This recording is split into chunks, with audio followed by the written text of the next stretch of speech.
السلام علیکم ورحمۃ اللہ وبرکاتہ۔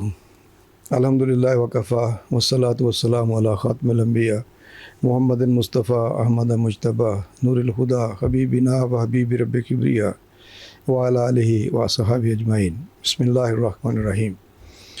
ناظرین، پروگرام الف لام میم کے ساتھ میں ہوں آپ کا میزبان میاں ثناء اللہ۔ میرے ساتھ آج جو ہمارے فاضل علماء تشریف فرما ہے، میں ان کا تعارف کروا دیتا ہوں۔ ہمارے پہلے مہمان ہیں پروفیسر ڈاکٹر حافظ محمد ظہیر صاحب۔ ڈاکٹر السلام علیکم۔ وعلیکم السلام ورحمۃ اللہ۔ یہ آج ہمارے دوسرے معزز مہمان ہیں پروفیسر ڈاکٹر اسد اللہ صاحب۔ ڈاکٹر السلام علیکم۔ جی، آج کے دونوں مہمانوں کو خوش آمدید کہتے ہیں۔ دونوں دینی اسکالر ہیں، دونوں بین الاقوامی اسلامی یونیورسٹی سے منسلک ہیں، اور ہمیں آپ تشریف لائے میں خوشی ہو رہی ہے۔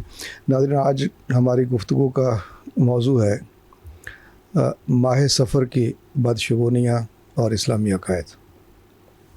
جی ناظرین، یہ ماہ سفر تو اس لیے ہم نے رکھ لیا چونکہ سفر کا مہینہ گزر رہا ہے، اور اس میں بھی بہت سے لوگ طرح طرح کی توہمات کا بدشگونیوں کا شکار ہو جاتے ہیں، لیکن اوورآل زندگی کے اندر جو ہے جو بدشگونیاں ہیں ان کا اسلامی عقائد سے کوئی تعلق نہیں ہے، یا اسلامی عقائد کس طرح سے متاثر ہو جاتے ہیں اگر کوئی فرد اہل ایمان وہ توہمات کے اندر یا بدشگونیوں کا اندر مبتلا ہو جائے۔ دین اسلام کا بنیادی جو عقیدہ ہے وہ توحید ہے، اور وہ ہمیں درس دیتا ہے کہ کائنات کا خالق مالک اللہ ہے، نفع نقصان کا خالق مالک اللہ ہے، دنیا کی ہر مخلوق چھوٹی بڑی سب اس کے تابع ہے، سورج چاند اس کی گردش اللہ کے حکم سے ہے، یہ دن اور رات کا آنا جانا اللہ کے حکم سے ہے، اور ان میں سے کوئی بھی چیز انسان کو نفع یا نقصان پہنچانے پر قادر نہیں ہے، قدرت نہیں رکھ سکتی، سوائے اس کے کہ اللہ تو جو کرنا چاہے اور جس سے جو کام لینا چاہے وہ لیتا ہے۔ اسی طرح سے یہ ایام کی گردش، دنوں کا آنا، مہینوں کا آنا، سال کا گزر جانا، یہ سال ماہ دن یہ سب بھی اللہ کے حکم کے تابع ہے، اور ان میں سے کسی کے ساتھ کوئی ایسی بدشگونی جوڑ لینا یہ در حقیقت ایک بندہ مومن کے اس بنیادی عقیدے کو خراب کرنے والی بات ہے جو عقیدہ توحید ہے، اور جس پر ہمارا ایمان ہے، جو بنیاد ہے دین اسلام کی، اساس ہے دین اسلام کی۔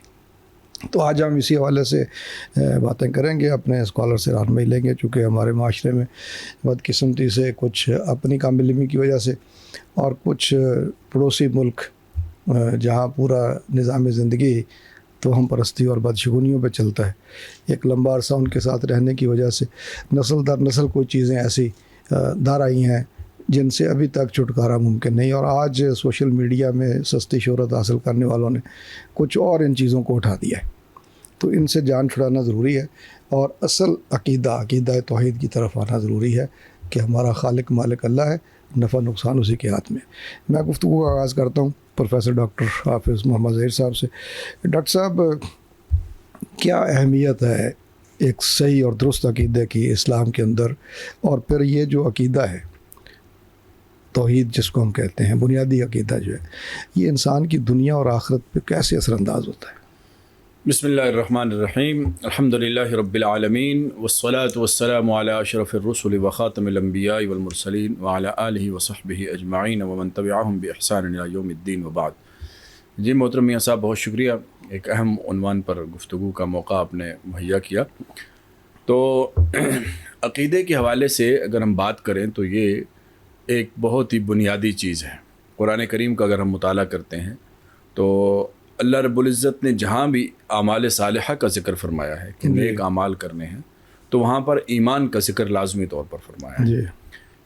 ان الذین آمنوا وعملوا الصالحات، ایک تو یہ ہے، یہ ترتیب ہے، الا الذین آمنوا وعملوا الصالحات، ایمان پہلے اور اعمال صالحہ بعد میں، یعنی جہاں بھی اعمال صالحہ کا ذکر کیا تو اس سے پہلے ایمان کا ذکر کیا۔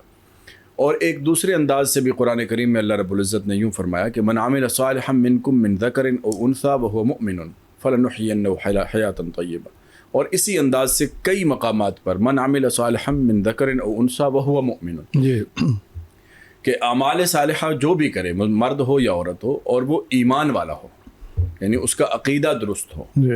اس سے یہ بات سمجھ میں آتی ہے کہ آدمی جتنے بھی اچھے کام کر لے، جس وقت تک اس کا عقیدہ درست نہیں ہوگا تو اس کے اعمال کا اس کو کوئی فائدہ نہیں۔ اللہ اکبر۔ تو عقیدے کی حیثیت بالکل کلیدی ہے، بنیادی ہے، اور اس کی اہمیت اس قدر ہے کہ اس کے بغیر اعمال جتنے بھی ہیں وہ قابل قبول نہیں ہیں۔ اور اس کی ایک مثال سے بات یوں سمجھی جاتی ہے کہ کسی عالم سے یہ پوچھا گیا تھا کہ یہ اللہ تعالیٰ نے قرآن کریم میں ایمان کی شرط کیوں لگائی؟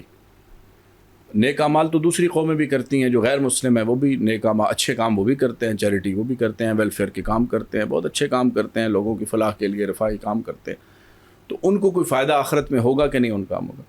تو انہوں نے بڑا اچھا جواب دیا تھا کہ دیکھیں یہ جو نیک اعمال ہوتے ہیں نا، جو اچھے کام ہوتے ہیں، ان کی افادیت یا ان کا فائدہ اسی کو ملے گا جو پہلے اللہ کی ذات کا تعارف حاصل کرے گا، جی بے اللہ شک، کی ذات کی معرفت حاصل کرے جی گا۔ ہاں، انہوں نے ایک میتھمیٹکس کی مثال سے بات سمجھائی تھی کہ انسان ایک لکھتا ہے 1 اور اس کے بعد 0 لگانا شروع کر دیتا ہے، اگر دائیں طرف لگاتا جائے تو اس کی ویلیو بڑھتی چلی جاتی، اور آپ 20-30 0 لگا دیں تو اتنی ویلیو بڑھتی جائے، جی، لیکن اچانک سے آپ اس 1 کو جو ہے اسی کو ہی اسکپ کر دیں، اس کو ڈیلیٹ کر دیں تو وہ سارا 0 بن جاتا ہے۔ 0 بن جاتا ہے۔ تو یہ 1 کی مثال بالکل ایمان کی ہے اور عقیدے کی ہے۔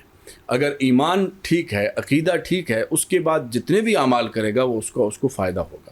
لیکن اگر ایمان کامل نہیں ہے، عقیدے کے اندر کمزوری ہے، اس میں شرک کی آلائش موجود ہے، اس کے اندر کوئی توہم پرستی آ گئی ہے، اس کے اندر کسی درجے کا کوئی جھول آ گیا ہے، جی جی، تو عقیدہ کمزور ہونے کے بعد یا بعض اوقات اللہ حفاظت فرمائے عقیدہ بالکل ہی خراب ہونے کی صورت میں جتنے بھی رفاہی کام کرتا رہے انسان، اللہ رب العزت دنیا میں اس کو ضرور کوئی نہ کوئی فائدہ دے کر کمپنسیٹ ضرور کرے گا، کیونکہ وہ ذات ما ربک بظلام للعبید، وہ ظلم کرنے والی ذات نہیں ہے، وہ انصاف والی ذات ہے، وہ احسان والی ذات ہے۔ تو کسی کا کوئی نیکی جو ہے، کسی کا کوئی بھی کام اچھا کام ہے، وہ اس کا ضائع نہیں ہوگا، لیکن اس کی شکل کیا ہوگی کمپنسیشن کی اور اس کو بدلہ دینے کی؟ دنیا میں ہی اللہ رب العزت اس کے رزق میں برکت دے گا، اس کے اوپر آنے والی مصیبتوں کو ٹال دے گا، لیکن آخرت میں اسی کا عمل اس کے کام آئے گا، اسی بندے کا جس کا عقیدہ درست ہوگا۔ اور قرآن کریم کی یہ ساری نصوص جو من عمل منکم صالحا من ذکر او انثی وہو مؤمن، ہر جگہ وہو مؤمن، یہ شرط لگائی گئی ہے کہ اس نے اچھا کام کیا، مرد تھا یا عورت تھی، اور اس حال میں کہ وہ ایمان کے ساتھ تھا۔ تو ایمان کی شرط ہر جگہ موجود ہے، اور ایمان کا مطلب کیا ہے کہ اس کا عقیدہ درست، اس کا عقیدہ اور درست، عقیدے میں پھر یہ ساری باتیں آ جاتی ہیں، عقیدہ توحید بھی آ جاتا ہے، عقیدہ رسالت بھی آ جاتا ہے، اور آخرت کا عقیدہ جو بنیادی 3 عقائد ہیں وہ آ جاتے ہیں۔ باقی تفصیل سے انشاءاللہ آگے بات چلے گی، تو اس میں تقدیر کا عقیدہ بھی آتا ہے جس کا ڈائریکٹ تعلق توہم پرستی کے ساتھ آتا ہے، پھر فرشتوں کے اوپر ایمان ہے، اللہ کی کتابوں پر ایمان ہے، سابقہ انبیاء پر ہے، تو یہ سارا جو مجموعہ عقائد ہے نا ہے جی، اس کو ایمان کہتے ہیں۔ جی بہت ہم اچھا یہی کہتے ہیں ایمان مفصل میں تو جتنی باتیں ہیں وہ ساری ایمانیات ہیں، جی، ان کے اوپر ایمان کامل ہوگا تو اس کا کوئی بھی عمل اس کو فائدہ اور دے گا۔ یہی اصل میں بنیادی عقائد ہیں۔ اگر یہ ایمان کامل نہیں ہوگا تو اس کے اچھے کام بھی اس کو کسی کام۔ جی بہت اچھے ڈاکٹر صاحب اپنے رہنمائی کی۔ دیکھیں دنیا کے اندر انسان دھوکے میں پڑتا ہے نا کہ فلاں کو بہت کچھ مل گیا جی، فلاں تو یہ کر اس کو بھی بہت کچھ مل گیا جی، تو ظاہر ہے کہ دنیا کے اندر وہ اگر اچھا کام کر رہا ہے تو نیکی بھلائی کا اللہ تعالیٰ اس کو کوئی نہ کوئی کمپنسیٹ کر دیتا ہے، لیکن آخرت والعاقبۃ للمتقین، آخرت تو ایمان لانے کے بعد تقویٰ کا اختیار کرنے والوں کے لیے ہے نا۔ یا دنیا کے اندر پھر مزے کر لو یا آخرت کے اندر کر لو، لیکن اہل ایمان کو اللہ تعالیٰ دنیا میں بھی تنہا نہیں چھوڑتا۔ وقتی طور پر کوئی تنگی آ جائے، معاشی تنگی آ جائے، پریشانی آ جائے، لیکن اللہ تعالیٰ دنیا کے اندر بھی ان کو آسودہ رکھتا ہے۔ اور سب سے جو اعلیٰ درجے کی آسودگی ہے وہ دل کی آسودگی ہے۔ وہ مال و دولت نہ بھی ہو، دل آسودہ ہو تو ساری چیزیں موجود ہیں۔ اگر دل میں آسودگی نہ ہو، رات کو نیند ہی نہ آ رہی ہو، کروڑوں روپے کا مالک ہو، خوف سے گھر سے باہر نہ نکل رہا ہو، اربوں روپے کا مالک ہو، تو وہ اس کی زندگی اجیرن ہے، یہ کوئی مال و دولت نفع بخش نہیں ہے۔ بہرحال اللہ تعالیٰ دونوں چیزوں سے نوازنے والا ہے۔ ڈاکٹر اسداللہ صاحب، یہ جو توہم پرستی ہے اور یہ بدشگونی ہے، یہ تو شروع سے ابتدائے آفرینش سے چلی آ رہی ہے، اس لیے کہ شیطان شروع سے ہی رحمان کے بندوں کو اس سے تعلق توڑنے کے لیے جو چیز ان کے دلوں میں ڈالتا ہے وہ یہی بات عقائد ہیں، بدشگونیاں ہیں، توہم پرستی ہے، اللہ کی ذات سے ہٹ کر مخلوقات سے توقعات باندھ لینا ہے، ہاں جی، کبھی سورج سے، کبھی چاند سے، کبھی کسی سے، جبکہ اللہ کی جو مقرب ترین مخلوق فرشتے ہیں وہ بھی اپنی مرضی سے پر نہیں مار سکتے، اللہ کا حکم ہوگا جو کریں گے۔ تو یہ جو بعثت نبوی سے پہلے عرب معاشرے کی یہ کیفیت تھی، بدشگونیاں بھی تھیں، توہم پرستی بھی تھی، اس کو کیسے دیکھتے ہیں اس کو؟ بسم اللہ الرحمن الرحیم۔ دیکھیں جو عقیدہ ہے اس کی مثال اس میں حضور اکرم صلی اللہ علیہ وسلم نے ارشاد فرمائی، جیسے کوئی خیمہ ہوتا ہے، اس کے چاروں اطراف ستون ہوتے ہیں جی تو وہ 4 کونے ہیں، لیکن ان میں سے کوئی کونا گر جائے تو خیمہ ذرا ٹیڑھا ہو جائے گا. لیکن یہ جو عقیدہ توحید ہے وہ بنیاد ہے، درمیان میں اس کو جیسی درمیان میں نکال دیں تو پورا خیمہ گر جاتا ہے.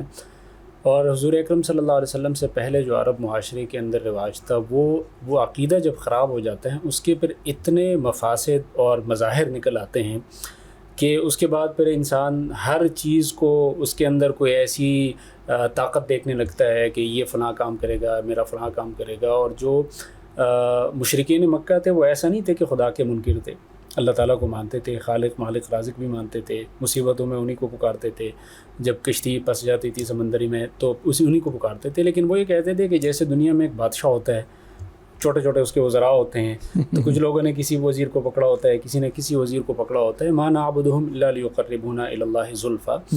تو ان ہزاروں یا سینکڑوں یا دسیوں معبودوں کے ساتھ جڑے رہنے کی وجہ سے ان کے اندر اتنے زیادہ توہمات آ گئے تھے کہ اس خدا کو خوش کرنے کے لیے، اس وزیر کو خوش کرنے کے لیے ہم نے یہ کرنا ہوگا، اس کے لیے ہمیں فلاں منت چڑھانی ہوگی.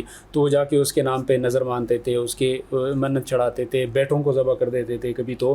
اور یہ بدشگونیاں، یہ جو بدعقیدگی تھی، یہ اس عربوں کا صرف خاصہ نہیں تھا. پیچھے اگر ہم دیکھیں حضرت موسیٰ علیہ السلام کا جو واقعہ میں آتا ہے، وَإِن تُصِبْهُمْ سَيِّئَةٌ يَطَّيَّرُوا بِمُوسَىٰ وَمَن مَّعَهُ، جب بھی کوئی مصیبت، کوئی خوشی آتی تھی تو کہتے تھے کہ بنی اسرائیل کہتے تھے کہ یہ تو ہماری وجہ سے ہے. کوئی مصیبت آتی تھی تو نعوذ باللہ حضرت موسیٰ علیہ السلام کو کہتے تھے کہ یہ آپ کی وجہ سے ایسا ہوا ہے. سورہ یاسین میں اس کا ذکر ہے کہ اِنَّا تَطَيَّرْنَا بِكُمْ، کہ جب ان پہ عذاب آیا تو انبیاء کرام کو کہا کہ یہ تو آپ کی وجہ سے ہوا، نعوذ باللہ. خود حضور اکرم صلی اللہ علیہ وسلم کو وَإِن تُصِبْهُمْ سَيِّئَةٌ يَقُولُوا هَٰذِهِ مِنْ عِندِكَ، کہ آپ کی وجہ سے ہوا ہے.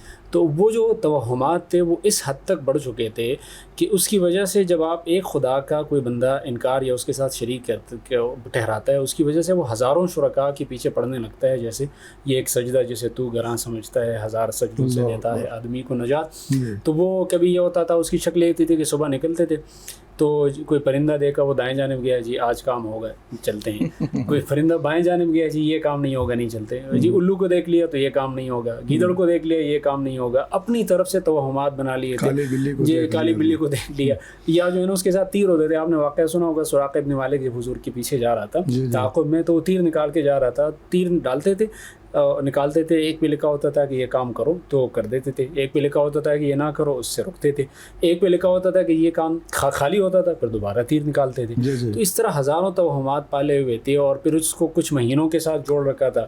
اور پھر مہینوں کے لیے، یعنی جیسے ایک آدمی کو نا ایک جھوٹ بولنے کے لیے، جسٹیفائی کرنے کے لیے 100 جھوٹ بولنے پڑتے ہیں. تو پھر ایک برے عقیدے کو جسٹیفائی کرنے کے لیے بہت سارے کام کرنے پڑتے تھے. پھر سفر کا مہینہ آتا تھا، دشمن سے جنگ چل رہی ہے، اچھا یہ تو منحوس مہینہ ہے، نعوذ باللہ، تو ایسا کر لیتے ہیں کہ سفر کو تھوڑا سا ایکسٹینڈ کر دیتے ہیں، تھوڑا سا مہینے میں آگے پیچھے کر لیتے تھے، نسیح کر لیتے تھے.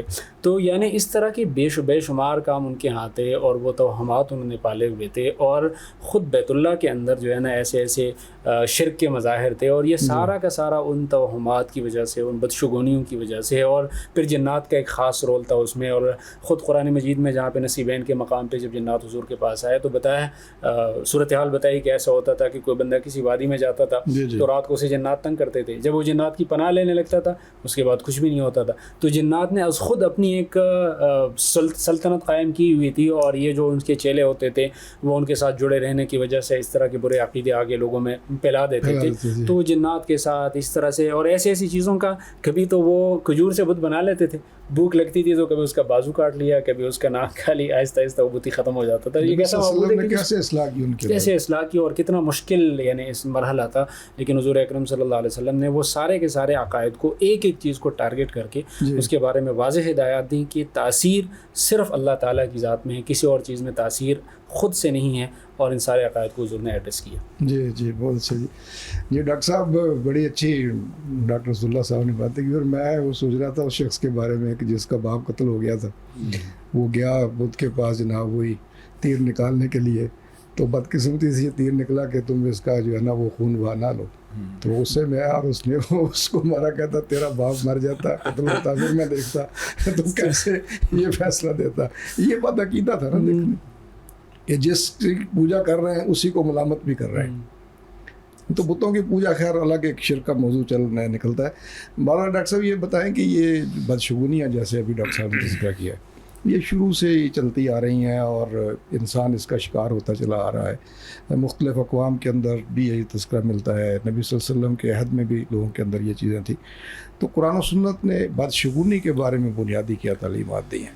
دیکھیے جی, بہت ساری باتیں تو ماشاءاللہ ڈاکٹر صاحب نے وضاحت فرما دی ہے, اور آپ کے بھی ابتدائیے میں بہت ساری باتیں آ گئی ہیں. قرآن کریم کی اگر ہم بات کرتے ہیں تو قرآن کریم میں یہ بدشگونی والا موضوع کئی جگہ پر بیان ہوا ہے. سورہ اعراف میں بیان ہوا ہے, سورہ نمل میں بیان ہوا ہے, سورہ یاسین میں بیان ہوا ہے, اور اسی طریقے سے سورہ تغابن میں بھی بالمعنی آپ سمجھ لیں کہ بیان ہوا ہے, اور بھی سورہ حدید میں بھی کئی جگہ پر, سورہ شورا میں بھی بیان ہوا ہے. تو بدشگونی کے جو الفاظ ہیں وہ تو یہ 3 جگہوں پہ ہی ہیں. سورہ یاسین میں ہیں جہاں پر اللہ کے کچھ بھیجے ہوئے 2 بندوں خاص جو برگزیدہ بندے تھے, ان کو جب قوم نے یہ کہا تھا کہ انا تطیرنا بکم لنرجمنکم ولیمسنکم منا عذاب الیم, تو انہوں نے ان کو بدشگون قرار دیا کہ ان کی وجہ سے ہمارے اوپر قحط آیا, ان کی وجہ سے ہمارے اوپر آزمائش آئی. جی. تو جواب یہی دیا گیا کہ قالوا طائرکم عند اللہ, کہ تمہاری یہ بدشگانی جو تم کہہ رہے ہو نا, یہ ایسا اس کی کوئی حقیقت نہیں ہے. اصل میں جو کچھ بھی ہوتا ہے وہ اللہ کی طرف سے ہوتا ہے. جی. اسی طریقے سے موسیٰ علیہ السلام کی قوم نے بھی ان کو کہا, حضرت صالح علیہ السلام کی جو قوم تھی انہوں نے بھی کہا قالوا طیرنا بک وبمن معک قال طائرکم عند اللہ. ہر نبی نے جواب میں یہی کہا کہ اللہ ہی کی طرف سے. اور جب ان کے اوپر کوئی بھی مشکل وقت آتا تھا تو وہ اس کو کسی کے ساتھ منسوب کر دیتے تھے, کسی فرد کے ساتھ, کسی دن کے ساتھ, کسی ایونٹ کے ساتھ, یا کسی مہینے کے ساتھ منسوب کرتے تھے. اس چیز کو اللہ کے نبی نے بھی آ کے بہت سختی سے اس کی تردید فرمائی ہے. قرآنی آیات ہیں اس کے اوپر, اور یہ عقیدہ بنایا گیا کہ ما اصاب من مصیبت الا باذن اللہ. کوئی بھی مصیبت آتی ہے, کوئی بھی پریشانی آتی ہے تو وہ کسی کی وجہ سے نہیں آتی, وہ اللہ کی اجازت سے آتی ہے. ایک بات. پھر اللہ کے نبی صلی اللہ علیہ وسلم نے بڑی وضاحت کے ساتھ اور صراحت کے ساتھ, صحیح بخاری کے صحیح مسلم اور صحیح بخاری کے الفاظ ہیں, لا عدوى ولا طیرہ, نہ کوئی تعدی ہے. یہ جو آج کل خیر کچھ چیزیں اب زمانے کے ساتھ ساتھ تطور ہوا ہے, ایوولوشن ہوا ہے, تو چیزیں سامنے آ رہی ہیں. تو یہ جو ہم سمجھتے ہیں کہ جب بیماریاں کنٹیجیس ہوتی ہیں, متعدی امراض ہوتی ہیں, اس کے حوالے سے ابتدائی طور پر تو اللہ کے نبی نے, چونکہ عقائد لوگوں کے کمزور تھے, تو اللہ کے نبی نے بھی اس چیز کے حوالے سے محتاط رہنے کا حکم دیا تھا کہ فر من المجذوم فرارک من الاسد, کہ اپنے آپ کو جو ہے نا جذامی سے, جو کوڑ کا مریض ہوتا ہے, اس سے اپنے آپ کو دور رکھو. کیونکہ لوگ یہ سمجھتے تھے کہ یہ اس کی وجہ سے مجھے یہ مرض لگا. تو اللہ کے نبی نے جب بعد میں ان کی تربیت فرما لی تو پھر فرما دیا لا عدوى ولا طیرہ, کوئی بدشگونی نہیں ہے, کوئی تعدی نہیں ہے. کیوں؟ اس کی وجہ یہ ہے کہ کسی نے جب اس طرح کہا کہ جس کو مجھے فلاں سے لگی ہے, تو اللہ کے نبی نے فرمایا اس کو کس سے لگی, اس کو کس سے لگی. تو یہ یقین تو یہ ہونا چاہیے نا کہ مجھے جب تک کوئی تکلیف مجھے نہیں پہنچے گی, جب تک اللہ نہیں چاہے گا. ہم تو بنیادی ایمانیات میں یہ بات کرتے ہیں کہ والقدر خیرہ و شرہ من اللہ تعالی. اسی طریقے سے اللہ کے نبی نے سنن جامع ترمذی کی بھی اور سنن ابی داؤد کی روایت ہے کہ الطیرۃ شرک. اللہ کے نبی نے فرمایا کہ یہ جو بدشگونی ہے یہ شرک کی ایک قسم ہے. یہ جو بدشگونی ہے کہ آپ کسی چیز کے ساتھ اس کو ریلیٹ کر رہے ہوتے ہیں, اس کو منسوب کر رہے ہوتے ہیں, تو یہ تو شرک کی ایک قسم ہے. تو اس وجہ سے قرآن و سنت کی رہنمائی تو یہی ہے کہ اس طرح کی چیزوں کے اوپر بلیو کرنے کے بجائے یہ جتنی مثالیں ڈاکٹر صاحب نے ذکر کی ہیں, یہ چیزیں آج بھی کسی نہ کسی شکل میں ہمارے یہاں موجود ہے. کسی کی آنکھ پھڑک رہی ہو تو وہ کہتا ہے اس سے یہ ہو رہا ہے, کسی کو جو ہے وہ گھر سے نکلا اور آگے کوئی کالی بلی یا کوئی ایسی چیز آئی تو وہ واپس پلٹ آیا. یہ چیزیں جیسے آپ بھی فرما رہے تھے کہ اس قوم کے ساتھ رہنے کی وجہ سے, اور پھر ابھی بھی ہم یہ سمجھ رہے ہیں نا کہ نسل در نسل یہ چیزیں شفٹ ہو رہی ہیں. ابھی ہمارے بچے وہ کارٹون دیکھتے ہیں ان کے, اور ان سوشل میڈیا پہ ان کی ویڈیوز دیکھتے ہیں, اور ان کی حرکتیں دیکھ کر ان کی بدشگونیوں کو کاپی کر رہے ہوتے ہیں. اپنے گھر کے اندر ہم سنتے ہیں ایسی چیزیں, بعض اوقات بڑا افسوس ہوتا ہے کہ کیا چیز دیکھ رہے ہیں. ان کو دیکھ کر کہ یہ تو ہمارے لیے بہت خطرناک ہے اور بڑا یہ نامناسب ہے, اور یہ بدشگونی کی ہی ایک قسم ہے. تو عصر حاضر میں اگر ہم دیکھیں تو اس میں بھی بہت ساری نئی شکلیں بدشگونی کے ہمارے سامنے آ چکی ہیں. تو اس میں بھی اس کے اوپر بھی نظر رکھنے کی ضرورت ہے, خاص طور پر اپنے بچوں کی, کہ ہمارے بچے جو ہیں وہ والے جو انڈین کارٹون ہیں اور ایسی ویلاگز دیکھ رہے ہیں جس کے اندر وہ بڑے ہی جیسے کہتے ہیں نا گڑ کے اندر زہر رکھ کے دے رہے ہوتے ہیں, غیر محسوس انداز سے وہ بدشگونی کی چیزیں ہمارے اندر لا رہے ہوتے ہیں. ہمارا عقیدہ یہی ہونا چاہیے کہ ہمارے اوپر نہ کوئی یمسسک اللہ بضر فلا کاشف له الا هو وان یردک بخیر فلا راد لفضله, کہ اللہ کی ذات نہیں چاہے گی تو ہمیں کوئی تکلیف نہیں پہنچ سکتی, اور اللہ نہیں چاہے گا تو ہمیں کوئی بھلائی نہیں پہنچ سکتی. سبحان اللہ, بہت اچھے.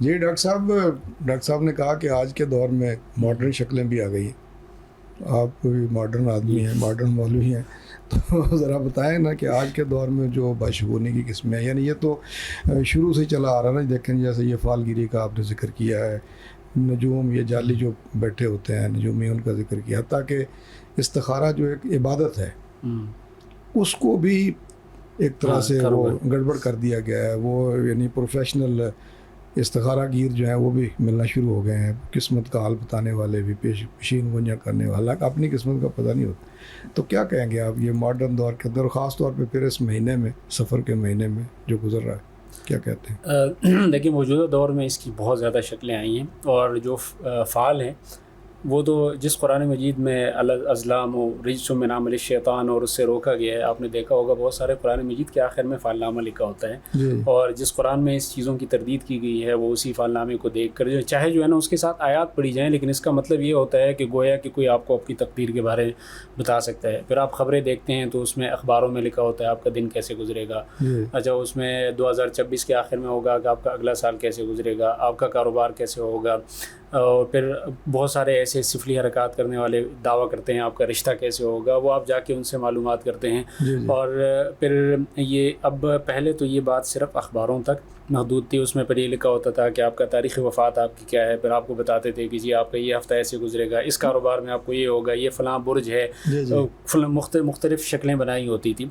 پھر اب آج کل اس کی کا بہت زیادہ خطرناک پہلو یہ ہے کہ اب آج کل موبائل میں ایسے سافٹ ویئرز آ گئے ہیں کہ جس کے ذریعے بچے صرف جو ہے وہ اپنی قسمت معلوم کرنے کے لیے جسٹ تجربہ کرتے ہیں. جب تجربہ کرتے ہیں تو کوئی ایک کام تو ہونا ہوتا ہے، اگر وہ 5 دفعہ اٹیمپٹ کریں گے تو ہو سکتا ہے 2-3 دفعہ ایسے ہو جائے، اس سے وہ ان کے عقیدے کے اندر جو بگاڑ آتا ہے. اور ابھی صرف 4 ہفتے پہلے کی بات ہے کہ جمعے کے بعد میرے پاس ایک جوان آیا جس نے صرف 1 مہینے کے بعد اپنی بیوی کو طلاق دی تھی. میں نے اسے کہا کہ 1 مہینے کے اندر آپ کے ذہن میں کیا خناس تھا، آپ نے طلاق دی؟ اس نے کہا میں نے ایک سافٹ ویئر انسٹال کیا تھا، اس میں مجھے بتایا گیا تھا کہ آپ کی شادی کامیاب نہیں ہوگی اور 1 مہینے بعد آپ کی جدائی ہو جائے گی. اب اس نے وہ ذہن میں وہ بات بٹھا لی تھی کہ 1 مہینے بعد میری جدائی ہوگی. اور یہ صرف اس نوجوان کا حال نہیں ہے، آپ نوجوانوں کو دیکھیں وہ انہی چیزوں کے ساتھ جڑے ہوئے ہیں. کسی بھی کام سے پہلے جو ہے وہ یہ معلوم کرنے کی کوشش کرتے ہیں، کسی جگہ پہ کوئی ہاتھ کے نقش دیکھنے والا بیٹھا ہوگا، سارے لوگ تجربے کے لیے گزر رہے ہوتے ہیں کہ چلو ہمارا بھی بتا دیں. پھر اس میں یہ ہوتا ہے کہ کبھی کبھار وہ ٹھیک ہو جاتا ہے، ایسے لوگ جو ہوتے ہیں ان کو شیاطین کی طرف سے کچھ خبریں بھی آتی ہیں، تو اس کی وجہ سے پھر وہ لوگوں کا عقیدہ اتنا بگڑ جاتا ہے. پچھلے دنوں ایک خاتون کا مجھے فون آیا، پتہ نہیں کہاں سے نمبر لیا تھا کہ جی ہم نے رشتہ کرنا ہے تو آپ ہمارے لیے استخارہ کر لیں. میں نے کہا استخارہ تو آپ خود کر لیں، میں دعا کر لوں گا. اس نے کہا نہیں آپ ہمیں بتا دیں کہ اس خاتون کی پہلی کوئی شادی تو نہیں ہوئی. میں نے کہا واہ، میرے پاس اگر غیب کا علم ہوتا ہے، خدا قرآن مجید میں اللہ تعالیٰ نے فرمایا کہ غیب کا علم اللہ کے سوا. آپ سے پہلے نہیں پوچھا مجھ سے آپ شادی شدہ ہیں کہ نہیں. تو یہ اس طرح کی چیزیں بہت زیادہ وجود میں آ گئی ہیں، سافٹ ویئرس کی شکل میں، ٹی وی پروگرامس کی شکل میں. ڈاکٹر صاحب نے جیسے کہا کہ بچوں کے پروگرامس کی شکل میں، کارٹونس کی شکل میں، اور پھر جو ہے نا نجومیوں کے پاس جاتے ہیں، اسی طریقے سے پامسٹ کے پاس لوگ جاتے ہیں، پھر سافٹ ویئر. تو یہ اکثر چیزیں جو ہیں اس عقیدے کے اس بنیادی خرابی کی وجہ سے. اور پھر بہت سارے توہمات پال رکھے ہیں. کسی گاڑی کے ساتھ آپ کالا جوتا لٹکتے ہوئے دیکھ رہے ہوں گے، کبھی کالے بکروں کی بات ہو رہی ہوتی ہے. اسی طرح آپ کسی دکاندار کے پاس صبح صبح چلے جائیں، مجھ سے کہے کہ مجھے قرض پہ کوئی چیز دے دیں، وہ کہے گا پتہ نہیں تو کدھر سے آ گیا، اب سارا دن مجھے سارا دن کیسے گزرے گا. اب یہ اس کے ذہن میں بیٹھ گئے. ہو سکتا ہے کہ کسی دن اس کو نفع نہ ہوا ہو، لیکن یہ تو اتفاقی بات تھی. اب اس نے ذہن میں یہ بٹھا لیا کہ صبح پہلے وقت میں اگر کوئی بندہ ادار پہ مال مانگنے آئے گا یا کوئی بندہ جھگڑا کرنے آئے گا تو سارا دن اس کا ایسے گزرے گا، تو یہ وہی برکت والا ہو. تو یہ سارے اس عقیدے کی اس بنیادی خرابی کی وجہ سے ہے جس کی اصلاح بہت زیادہ ضروری ہے. جی بہت اچھا. جی ناظرین، قرآن و سنت میں ہر چیز کی رہنمائی موجود ہے، بشرطے کہ ہم قرآن و سنت سے جڑ جائیں. اور یہ جو بد عقائد ہیں، توام پرستیاں ہیں، اس کے بارے میں تو قرآن نے بڑا صاف صاف کہا کہ یؤمنون بالجبت والطاغوت. جبت و طاغوت ہے یہ تو، اور اس پر جو ایمان لاتا ہے اس کا مطلب یہ کہ اللہ کی ذات پر پھر اس کا ایمان نہیں ہے. اتنا فرق پڑ جاتا ہے دیکھیں. اور اللہ کی ذات پر ایمان نہیں ہے وہ سراسر خالی زبان سے کہنے کا نام نہیں ہے، یعنی اس پر تیقن، یقین، توکل، وہ ساری چیزیں اس کے اندر شامل ہیں. تو یہ جب تک نہیں ہوتا کہ ہمیں اپنی نسل کو بچانا ہے. اور یہ ماڈرن ذرائع جو آ گئے ہیں تو ہم پرستی کو پھیلانے کے، بدشگونیوں کو پھیلانے کے، اس پر خاص طور پہ جیسے ڈاکٹر ظہیر صاحب نے توجہ دلائی ہے، عبداللہ صاحب نے، اس کو چیک کرنے کی ضرورت ہے. اور اس پر کوئی مجھے میرا مشورہ یہ ہوگا علماء اکرام کو بھی اور جو ادارے اس کو کنٹرول کر سکتے ہیں ان کو بھی، کہ اگر کوئی ایسی چیز ہو سکتی ہو کہ جس سے یہ رک سکتے ہوں تو اس کو روکنے کی کوشش کرنی چاہیے. ایک چھوٹا سا وقفہ لیتے ہیں، وقفے کے بعد پھر حاضر ہوں گے ہمارے ساتھ رہیے. جی ناظرین، وقفے کے بعد ایک مرتبہ پھر آپ کی خدمت میں حاضر ہیں، اور آج کا ہمارا موضوع جو ہماری بنیادی عقائد سے جڑا ہوا ہے، جو ہماری دنیا اور آخرت دونوں کی کامیابیوں سے جڑا ہوا ہے، ماہ سفر کی باشگونیاں اور اسلامی عقائد. کہ وہ سفر کا مہینہ ہو یا نہ ہو، بس شگونی کبھی بھی کریں گے، تو ہم پرستی کبھی بھی کریں گے، تو آپ اپنے بنیادی عقائد کو متزلزل کر لیں گے. اور اگر بنیادی عقائد ہل جائیں، متزلزل ہو جائیں، تو پھر پیچھے کوئی چیز بچتی نہیں ہے، اس لیے کہ وہ ہماری بنیاد ہے، اور اس کے بغیر دائرہ اسلام سے آگے بڑھنا، جیسے ڈاکٹر صاحب نے 0 لگا کر بتایا، وہ ممکن نہیں ہے. بنیاد ہی ہل کی تو پیچھے کیا بچے گا. ڈاکٹر صاحب یہ بتائیں ذرا کہ اگر کوئی بندہ ایسا ہے، مسلمان ہے، تو اس کے دل میں جو ہے نا کوئی بدشگونی پیدا ہو جاتی ہے، یا وہ کسی برے خیال کا شکار ہو جاتا ہے، یعنی انسان ہے نا، بدخیالیاں تو اس کے اندر آتی رہتی ہیں، تو اس کا کوئی علاج بھی اللہ کے رسول صلی اللہ علیہ وسلم نے بتایا ہوگا. اور پھر آج کے اس دور کے اندر خاص طور پہ کیا کرنا چاہیے، نئی نسل کو کیسے بچانا چاہیے، ان چیزوں سے آگاہ کرنا چاہیے. جیسے بھی ڈاکٹر صاحب نے استخارہ کی مثال دی کہ اب وہ آن لائن استخارہ بھی شروع ہو گیا، یعنی جو ایک مصنوعی عبادت ہے اور ایک بندے کا رب سے تعلق ہے. کیا کہتے ہیں؟ دیکھیں جی، بات یہ ہے کہ سب سے پہلی چیز اس سے، اگر آپ مسلمان، ظاہر ہے کہ بحیثیت مسلمان بہت سارے لوگوں کے اندر یہ پریشانی آ جاتی ہے، اور استفسارات آتے رہتے ہیں، سوالات لوگ پوچھتے ہیں، اور یہ چیز سامنے آتی ہے. تو پہلی چیز تو وہی ہے کہ مسلمان کو اپنے ایمان کی اور عقیدے کی فکر کرنی ہے. سب سے پہلے کہ میرا عقیدہ یہ ہے کہ اللہ کے علاوہ مجھے کوئی نقصان پہنچا سکتا ہی نہیں ہے. جی. اور اس چیز کا جب تذکرہ زیادہ ہوگا اور اس کے بول زیادہ بولے جائیں گے، یقین کی محنت جب زیادہ ہوگی، تو اس وقت ایک تو یہ فائدہ ہوگا کہ انسان کا اللہ کی ذات پر یقین پختہ ہوگا، تو خود بخود یہ چیز کم ہوگی. ایک بات. دوسری چیز یہ ہے کہ اللہ کے نبی نے کچھ باتیں سکھائی ہیں، مثلاً قرآن کریم کی تعلیمات بھی ہیں اور احادیث کی بھی ہیں، کہ توکل ایمان والے کے لیے ایک ضروری چیز ہے، کہ وہ کچھ ہر کام جو ہے نا وہ فل اسٹیمیٹ کر کے اور جو ہے نا وہ نہیں کرتا، بلکہ کچھ معاملات میں اس کو توکل بھی کرنا پڑتا ہے. اور اللہ نے قرآن کریم میں فرمایا وَعَلَيْهِ فَتَوَكَّلُوا إِن كُنتُم مُؤْمِنِينَ، کہ اگر تم ایمان والے ہو تو تم اللہ کی ذات پر توکل کرو. اسی طرح فرمایا کہ مَن يَتَوَكَّلْ عَلَى اللَّهِ فَهُوَ حَسْبُهُ، جو اللہ پر توکل کرتا ہے، اللہ اس کو کافی ہو جاتا ہے. اب یہ جو نصوص ہیں نا، ان کا تذکرہ زیادہ ہو. بعض اوقات ایسے ہوتا ہے کئی دفعہ کہ مطلب ہے کہ نص پتہ ہوتی ہے، آیت پتہ ہوتی ہے، حدیث پتہ ہوتی ہے، لیکن استحضار نہیں ہوتا، یہ کبھی سنی ہوتی ہے، یاد نہیں ہوتی، اس وقت بھولی ہوئی ہوتی ہے. جی. تو جس وقت بھی ایسی کوئی کیفیت ہو تو انسان کسی سے رہنمائی لے، تاکہ اس کی وہ توجہ قرآنی آیات اور حدیث کی طرف دلائے کہ دیکھو اللہ کی طرف سے اور اللہ کے نبی کی طرف سے یہ رہنمائی کی گئی. جی. تمہیں اس وقت توکل کرنا چاہیے. پھر دوسرا کام یا تیسرا کام، اگر پہلا یقین والا بات ہو گئی، دوسرا توکل والا، تو تیسری چیز ہے پھر دعاؤں کی کثرت ہے، کہ اللہ کے نبی نے اس پہ باقاعدہ دعائیں سکھائی ہیں. مسند احمد کی روایت ہے کہ اللہ کے نبی نے یہ دعا سکھائی ہے کہ اللہم لا خیر الا خیرک ولا طیر الا طیرک ولا الہ غیرک. اللہ اکبر. کہ اللہ سے ان الفاظ کے ساتھ انسان دعا کرے کہ تیرے علاوہ کوئی خیر دینے والا نہیں ہے، کوئی بدشگونی نہیں ہے جب تک آپ نہ چاہیں، اور تیرے علاوہ کوئی الہ نہیں ہے. پھر یہ جو ہم اکثر جب بھی عام طور پر اس کا استعمال ہمارے معاشرے میں بڑی عجیب جگہ پہ ہی ہوتا ہے کہ لا حول ولا قوت الا باللہ، لا حول ولا قوت. ہم سمجھتے ہیں کہ شاید اس کا مفہوم اکثر لوگوں کو نہیں پتہ. جی. حالانکہ اس کا مفہوم بڑا واضح ہے اور بڑا آسان ہے، کہ مجھے کوئی بھی جو نیکی کی جو توفیق مل رہی ہے وہ اللہ کی طرف سے، میں کسی بھی برائی سے بچ رہا ہوں تو اللہ کی توفیق سے ہو رہا ہے، یہ اس کا مفہوم ہے. تو اس کا بھی کثرت سے جو ہے ورد کرنا، کہ جس وقت انسان کے اوپر ایسی کوئی کیفیت ہے تو فوراً کہ لا حول ولا قوت الا باللہ. اور پھر ایک چیز اور جس کی طرف ہلکا پھلکا اشارہ ہو بھی گیا ہے، استخارے کا عمل. جی.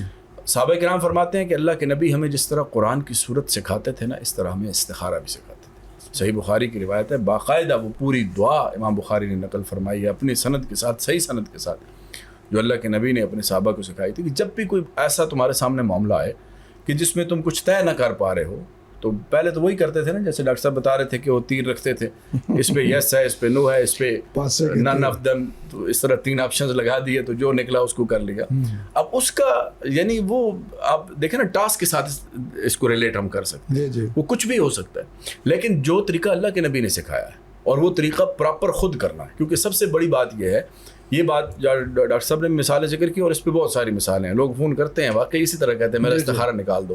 اب استخارہ پتہ نہیں نکالا کیسے جاتا ہے, مجھے آج تک تو یہ بات سمجھ میں نہیں آئی کہ نکلتا کیسے ہے. حالانکہ استخارہ تو کیا جاتا ہے. اچھا, اس میں سب سے بڑی بات جو کرنے والی ہے وہ یہ کہ جس بندے کے احوال ہیں نا وہ خود استخارہ کرے گا, چاہے نوکری کا ہے, چاہے رشتے کا ہے, چاہے پڑھائی کا ہے, کوئی بھی کام ہے. آپشنز ملٹیپل آپشنز ہیں, کوئی ایک آپٹ کرنا ہے تو بندہ خود استخارہ کرے یا زیادہ سے زیادہ اس کے والدین تک بات جائے. آگے یہ جو پروفیشنل ہے اس کی طرف جانے کی ضرورت نہیں.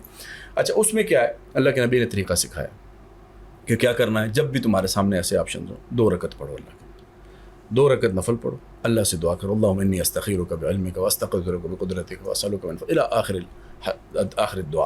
یہ پوری دعا اللہ کے نبی نے سکھائی. اس میں یہی ہے, اگر کسی کو, میں تو اکثر لوگوں کو کہتا ہوں ضروری نہیں ہے یہ دعا آپ یاد کریں, اس کا مفہوم سمجھ لیں اور اللہ سے یہ دعا کریں گے اللہ میرے سامنے یہ کئی آپشنز ہیں, مجھے سمجھ نہیں آ رہی, میں مطمئن نہیں ہو رہا, آپ میری رہنمائی کر دیں, جس میں خیر ہے وہ میرے لیے مسخر کر دیں, جس میں شر نہیں ہے اس مجھ سے دور کر دیں, مجھے اس سے دور کر دیں. اچھا, اس کے بعد پھر یہ بھی استخارے میں بھی بڑی عجیب چیزیں آ گئی ہیں. لوگ سمجھتے ہیں اس کے بعد آپ کو لازمی خواب آئے گا, آپ کو سبز رنگ نظر آئے گا تو یہ ہوگا, سفید آئے گا تو یہ کالا آئے گا تو یہ ہوگا. یہ بھی کوئی تعبیرات, سیدھی سی بات ہے.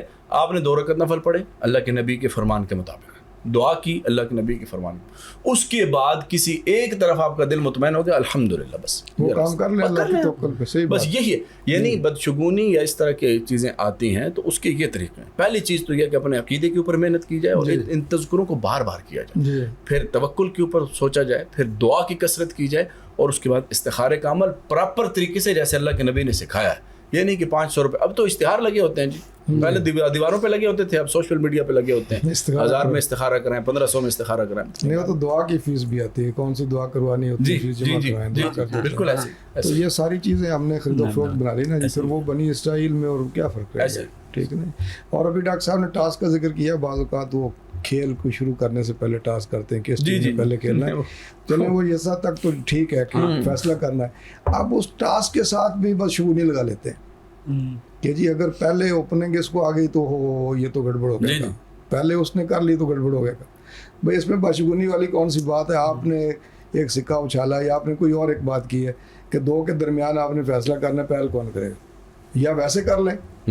اس میں 111 سکور پہ بدشگونی ہوتی ہے, 99 پہ بدشگونی ہوتی ہے کرکٹ میں. اب اس پہ آؤٹ ہوگا, 111 پہ آؤٹ ہوگا, عجیب عجیب طوطے والے ہوتے ہیں کہ کس کون جیتے گا. اچھا, پھر یہ ہے کہ اس سے بڑی جو اگلی بات ہے نا ڈاکٹر صاحب, وہ اللہ تعالیٰ معاف کرے, کہ اس میں بہت سے لوگوں نے جو مطلب بعض اپنے آپ کو پتہ نہیں سو کارڈ عالم بھی کہلاتے ہیں, اسکالر کہلاتے ہیں, ہندسوں کے ساتھ جوڑ دیا بہت سی چیزوں کو کہ فلاں صورت کے اتنے حرف ہیں, اتنے عدد بنتے ہیں, اور اتنے عدد یہ بنتے ہیں, اس میں 313 آتے ہیں, اس میں 415 آتے ہیں, اس میں 500 عددوں کے ساتھ پورے کتاب قرآن مجید کو جوڑ دیا. نعوذ باللہ من ذالک. اس سے بڑی عقیدے کی خرابی کیا ہو سکتی ہے؟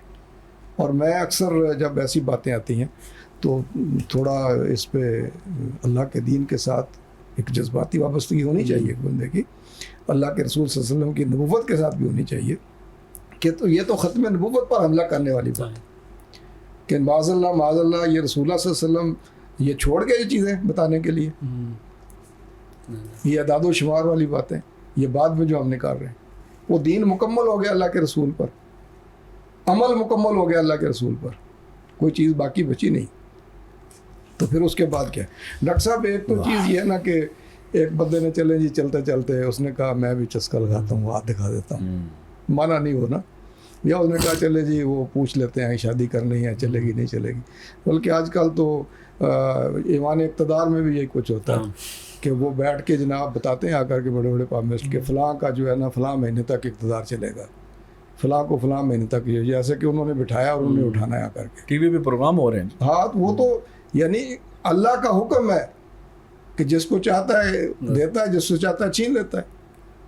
ملک وہ اس کا ہے, اقتدار اس کا ہے. تو ایک تو چلتے چلتے سے ایک یہ ہے کہ اس ان باتوں پہ پھر یقین کر لینا, جیسے ابھی آپ نے کہا کہ جی شادی مہینہ چلے گی نہیں چلے گی, کاروبار کروں گا ہوگا نہیں ہوگا, وہ کہاں سے پوچھ لیا, ذائچہ نگار سے پوچھ لیا, اس کے بعد یقین کر لیا اس پہ. اس کو پھر اس یقین کو شریعت کیسے دیکھتے ہیں؟ دیکھیں اس میں ایک تو وہ لوگ ہوتے ہیں جو ستاروں کو دیکھ کر بتاتے ہیں جس کو نجومی کہا جاتا ہے. ایک وہ ہوتا ہے جو کہ جنات سے کچھ خبریں لے کے بتاتے ہیں جن کو کاہن کہا جاتا ہے. کچھ لوگ جو ہے نا لکیریں وہ کرتے ہیں, جفر اور رمل کا علم ہے. تو ان سب کے پاس جانا پہلی بات تو یہ ہے کہ حرام ہے، بالکل کپڑا بھی گناہ ناپتے ہیں، کبیرہ ہے، کپڑا وہ چھوٹا ہو کپڑا گیا، ناپتے بڑا ہیں، ہو گیا۔ جو بھی یہ ساری صورتیں۔ اور جو صرف چسکے کے لیے جاتا ہے نا، جی حدیث میں آتا ہے کہ جو اس کے پاس گیا، بے شک اس کی بات پہ بلیو نہیں کر رہا، تب بھی 40 دن تک اس کی نماز قبول نہیں ہوتی۔ استغفر یہ اللہ۔ اتنا بڑا گناہ ہے کہ صرف چیک کر دیں کہ یہ میری بھی قسمت چیک کر دیں یا میرا بھی نام ڈال کے چیک کر لیں، یہ ویسے ہی وہ کہتے ہیں ہم اس پہ بلیو تو نہیں کرتے۔ جی۔ اس لیے کہ عقیدے کی خرابی کی طرف سب سے پہلا قدم ہے، اور کبھی بھی اگر آپ اس کو دکھائیں گے وہ آپ کو کہے گا کہ ایسا ہوگا، تو ہو سکتا ہے 50% کیسز میں ایسا نہ ہو، 50% میں ہو، جن میں ہوتا ہے اسی سے ہی آپ کا عقیدہ بگڑنے لگتا ہے، جی۔ پھر اللہ تعالیٰ کے اوپر آپ بدگمانی کرنے لگتے ہیں، سوء ظن شروع ہو جاتا ہے، حالانکہ اللہ تعالیٰ کے اوپر نیک گمان رکھنا بہت زیادہ ضروری ہے۔ جی جی دوسرے نمبر پر اگر کسی نے اس کو مان لیا یا اس کے اوپر بلیو کر لیا، تو اس کے بارے میں تو حدیث میں آتا ہے کہ من اطاع عرافا فصدقہ بما یقول، جی جو جی۔ کاہن یا نجومی کے پاس گیا اور اس کی بات کی تصدیق کی، فقد کفر بما انزل علی محمد، کہ جو محمد صلی اللہ علیہ وسلم پر دین نازل ہوا ہے اس نے اس کا کفر کیا۔ یہ کفر اور شرکی عمل ہے۔ جی۔ بلکہ حدیث میں تو بدشگونی کے بارے میں کہا گیا کہ من ردت طیرۃ عن عملہ فقد اشرک، جس کو بدشگونی کی وجہ سے وہ اپنے کام سے رک گیا، اس نے ایک شرکی عمل کیا، گویا کہ وہ اس بات کے اندر نحوست یا یہ چیز سمجھتا ہے۔ تو حضور نے صحابہ کرام کو بہت سختی سے روکا، اور ایک صحابیہ ہے حضور کے پاس کہ ہم کاہنوں کے پاس جاتے ہیں، حضور نے بہت سختی سے منع فرمایا۔ اس نے کہا ہم جاتے ہیں، کبھی کبھار اس کی بات ٹھیک ہو جاتی ہے، تو حضور نے بتایا کہ اصل میں جو سرکش جنات ہوتے ہیں وہ کہیں سے کوئی خبر اچک لیتے ہیں، وہ پھر آگے جا کے کاہن تک پہنچاتے ہیں، وہ اس کے ساتھ 100 جھوٹ ملاتے ہیں، اور پھر وہ بات پبلک میں عام کر دیتے ہیں۔ پھر جو ہے جب وہ اس کی ایک بات جو ٹھیک نکلی ہوتی ہے، لوگ کہتے ہیں اچھا اس نے بتایا تھا یہ ہو گیا، باقی جو 99% جھوٹی خبریں ہیں اس کو نہیں دیکھتے۔ پھر اس کے بعد وہ کوئی کاہن اس کو بتا دیتا ہے کہ آپ کے اتنے بیٹے ہوں گے، وہ پھر بلیو کرنے لگتا ہے کہ میرے اتنے بیٹے ہوں گے، بیٹی نہیں ہوگی، بیٹا نہیں ہوگا۔ یہ سارے جو عقیدے کی بگڑی ہوئی شکلیں ہیں، یہ اسی طریقے سے لوگ تجربہ کرتے ہیں، سافٹ ویئر انسٹال کرتے ہیں، کسی کو اپنا ہاتھ دکھاتے ہیں، جا کے چوری ہوتی ہے کسی کے پاس جاتے ہیں چور معلوم کر کے دیں۔ حضور صلی اللہ علیہ وسلم ہار معلوم نہیں کر سکے، حالانکہ وہ سید الاولین والآخرین ہے۔ جو چوری ہوئی، ایک منافق نے چوری کی، یہود کے گھر میں وہ آٹا ڈال دیا، قرآن مجید کی آیت نازل ہوئی وَلَا تَكُنْ لِلْخَائِنِينَ خَصِيمًا۔ بہت سارے معاملات ایسے ہیں کہ چوری وہاں کے معاملات ہوئے، کوئی پتہ نہیں چل سکا، یا گواہوں کی بنیاد پہ وہ کیا گیا۔ تو اسی طریقے سے فلاں نے آپ کے خلاف تعویذیں کی ہیں، آپ کے یہ جو فلاں رشتہ دار ہیں اس نے آپ کے خلاف یہ کیا ہے، اس سے گھر اجڑ جاتے ہیں، لوگ دشمنیاں پال لیتے ہیں، اور وہ کہتے ہیں جی یہ تعویذ گر گئی، فلاں جگہ سے گر گئی۔ وہ سارے اصل میں یہ جنات ہوتے ہیں، یہ خود بھی چونکہ بہت سارے خبیث اعمال میں شیاطین ہوتے ہیں، اور انسانوں میں بھی انہوں نے انہی کو دوست بنایا ہوتا ہے جو اس طرح کے سفلی اعمال کرتے ہیں، جو شرکیہ اعمال ہوتے ہیں۔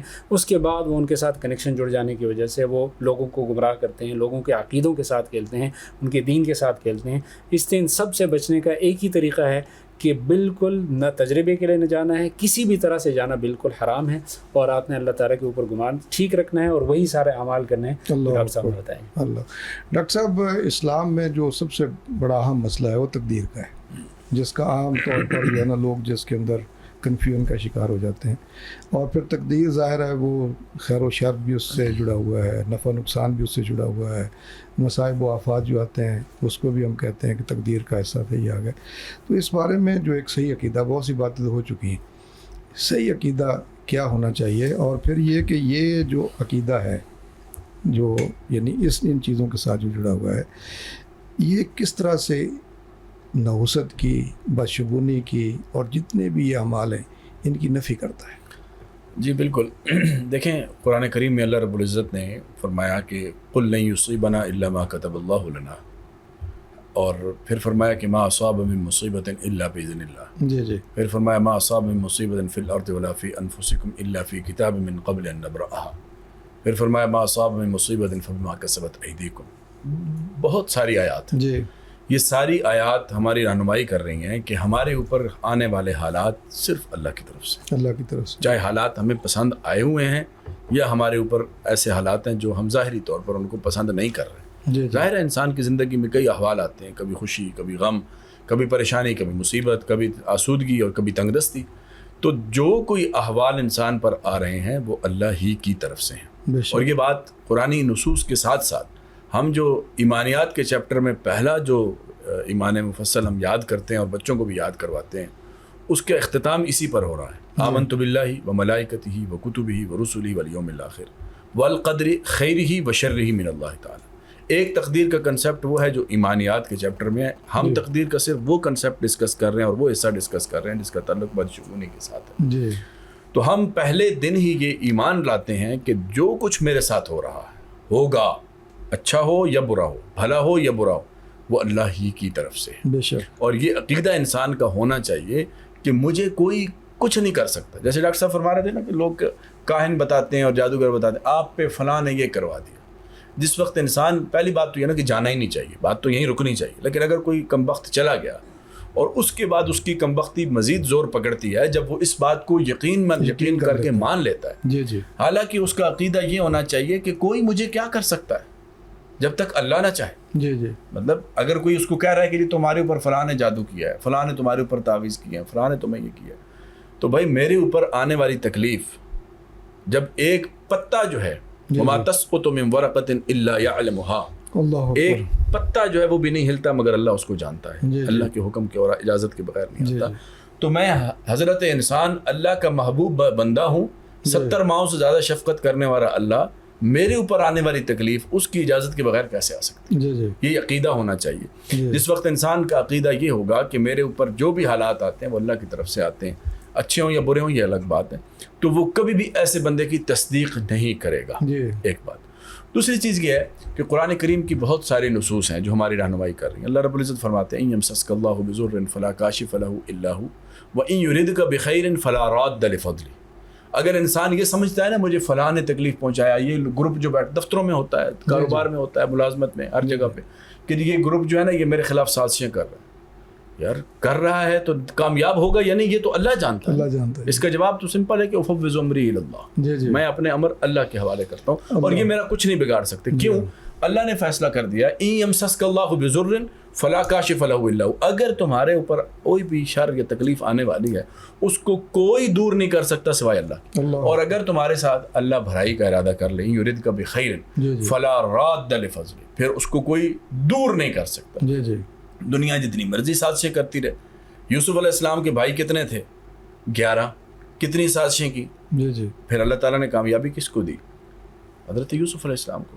تو مطلب کسی کی سازشیں اگر کامیاب، پھر دیکھیں اللہ کے نبی کے خلاف کتنے لوگ تھے، اللہ نے اعلان کر دیا تھا واللہ یعصمک من الناس، کیا حرکت تھی جو انہوں نے نہیں کی، جادو کی اٹیمپٹ یہودیوں نے کی، قتل کی اٹیمپٹ مشرکین نے کی، کیا کیا حرکتیں نہیں کی، الزامات لگائے، تہمتیں لگائیں، سب کچھ کیا، لیکن اللہ رب العزت نے سرخرو کر کے دکھایا۔ اللہ، پھر صحابہ کرام رضوان اللہ تعالیٰ اجمعین، آپ کے جو ڈائریکٹ شاگرد، ان کے اوپر کیا کیا الزامات نہیں لگائے، جی جی، قرآن نے فیصلہ کر دیا الا انہم هم السفہاء ولکن لا یعلمون، جی، یہی ہیں بے وقوف جو ان کے اوپر انگلی اٹھاتے ہیں۔ تو کہنے کا مطلب یہ ہے کہ جس وقت انسان یہ یقین رکھے گا کہ میرے اوپر آنے والی تکلیف، مجھے جو آنے والے حالات ہیں وہ صرف اللہ ہی کی طرف سے، تو سوال ہی پیدا نہیں ہوتا کہ وہ اس کے عقیدے میں کچھ بہت ہو رہا اچھا جی۔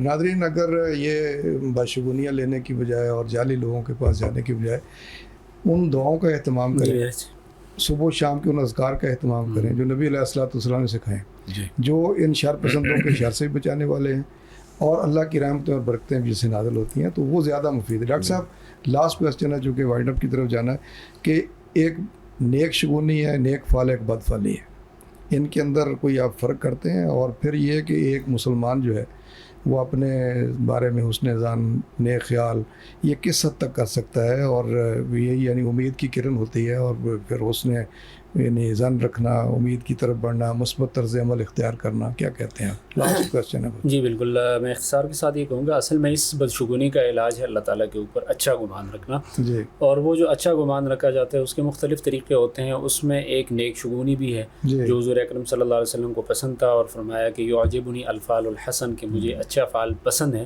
حضور صحابہ کرام نے پوچھا کہ کیا ہوتا ہے، تو حضور نے فرمایا کوئی اچھی بات، تو جیسے مثال کے طور پہ جب حضرت سہیل آئے صلح حدیبیہ کے موقع پہ، اس وقت ایمان نہیں لائے تھے، تو حضور نے فرمایا کہ سہل اللہ من امرکم، اللہ تعالیٰ نے آپ کا معاملہ آسان کر دیا۔ جی، تو آپ کہیں باہر جا رہے ہیں، اگر کوئی برے نام والا آدمی سامنے آیا تو اس سے بدشگونی نہیں لیں گے، جی، کوئی اچھے نام والا آیا تو اس سے آپ نیک گمان رکھتے ہیں کہ نیک میرا یہ گمان کام رکھتے ہیں۔ ہوگا۔ تو یہ اصل میں دراصل اس خوش گمانی اور اچھے گمان کی بات ہے کہ جب اللہ تعالیٰ سے آدمی اچھا گمان رکھتا ہے پھر اللہ تعالیٰ اس کے ساتھ ایسے ہی کرتا ہے، اور اس میں یہ جو آپ نے ذکر کیا دعاؤں کا، اس کا بہت زیادہ اہتمام کرنا چاہیے، اور اس کے بعد ہر معاملے کو اللہ تعالیٰ کے سپورٹ کر دینا چاہیے اور اچھا گمان ہی رکھنا چاہیے، اور اچھے گمان میں جو بھی بدشگونی کے اسباب ہیں وہ سارے کے سارے دور کر دینے چاہیے۔ جیسے حضور کے پاس ایک صاحب آئے کہ ہم ایک گھر میں تھے، اس میں ہم سارے اچھے حالتوں میں تھے، دوسرے گھر میں ہم شفٹ ہو گئے تو اس کے بعد حالات بھی برے ہو گئے، لوگ بھی مرنا شروع ہو گئے۔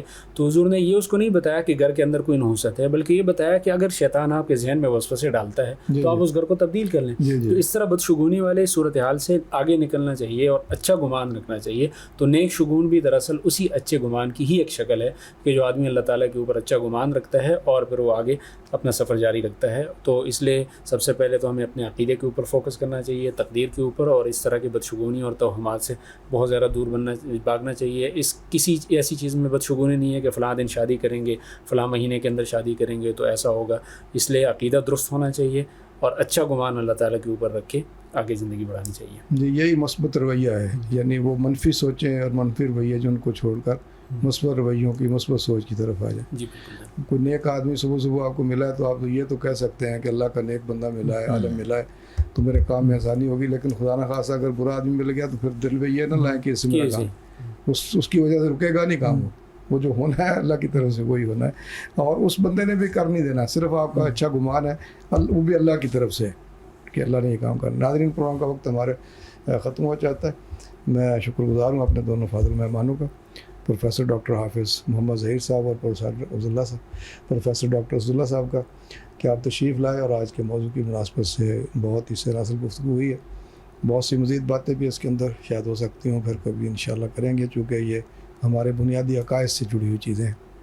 اللہ رب العالمین سے دعا ہے کہ ہمیں ان صحیح سوچ، فکر اور طرز عمل اور طرز زندگی کا عامل بنا دے جو اس کو پسند ہے، اس کو محبوب ہے، اور جس کا عملی نمونہ خاتم النبیین محمد کریم صلی اللہ علیہ وسلم علیہ چھوڑا، اور ہم سے، ہمارے آنے والی نسلوں سے، سب سے یہ بدشگونیاں، توہمات، یہ جتنی بھی اس قسم کی خرافات ہیں، یہ ہم سب سے اللہ تعالیٰ دور کر دے اور ہمیں اپنے عقائد کی حفاظت کرنے کی توفیق عطا فرمائے، تاکہ ہم دنیا کے اندر بھی سرخرو ہوں اللہ کے ہاں اور آخرت میں بھی اس کے حضور سرخرو ہو سکے۔ اللہ ہم سب کا حامی و ناصر ہو، وطن عزیز پاکستان کا، اس کے محافظوں کا حامی و ناصر ہو۔ میاں اسلام اللہ کو اجازت دیجیے، اللہ حافظ۔